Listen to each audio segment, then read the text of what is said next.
పురాణాల్లో, ఇతిహాసాల్లో మనం ఏది చూసినా సరే దేవతలకు ఎప్పుడు కూడా వ్యతిరేకంగా రాక్షసులుంటారు.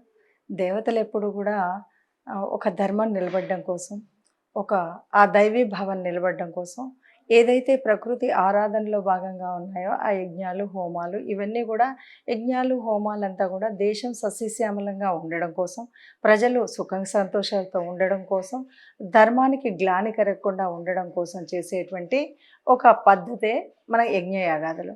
ఈ యజ్ఞయాగాదుల్ని నిరంతరము అంటే రాక్షసత్వం అని మనం ఎప్పుడు చెప్తాం? ఎవరైతే అందరూ సుఖంగా, సంతోషంగా ఉంటే ఆనందపడలేనటువంటి వాళ్ళని రాక్షసులు అంటాం. అట్లాగా దేశము మిగతా వాళ్ళందరూ కూడా ఆనందంగా, సుఖంగా ఉండాలి అంటే, ఆ ఉండడానికి ఇష్టపడినటువంటి వాళ్ళే రాక్షసులు.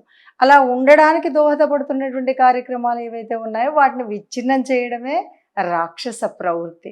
అలా విచ్ఛిన్నం చేస్తున్నటువంటి వాళ్ళు కాబట్టి దేవతలు ఎప్పటికప్పుడు కూడా దేవతలకి, రాక్షసులకి మధ్యలో ఎప్పుడు ఆ పోరాటం ఉంటూ ఉండేది. ఆ పోరాటం చెయ్యలేని అటువంటి సమయం ఏదైనా వస్తే అంతకు మించినటువంటి స్థితికారకుడైనటువంటి విష్ణుమూర్తిని కోరుకోవడం, లేదా తపస్సు చేయడం, వేడుకోవడం. అప్పుడు ఆ మూర్తి మళ్ళీ ఓ అవతార మూర్తిగా అవతరించడం, రాక్షస సంహారం చేయడం అనేటువంటిది ఉంటుంది.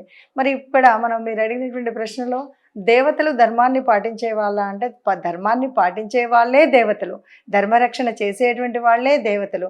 ఇటు అంటే మానవ లోకమే కాదు, దేవలోకం, భూలోకం అన్నీ కూడా 14 లోకాలు సుఖంగా ఉండాలి అనేటువంటి భావన కలిగినటువంటి వాళ్ళే దేవతామూర్తులు.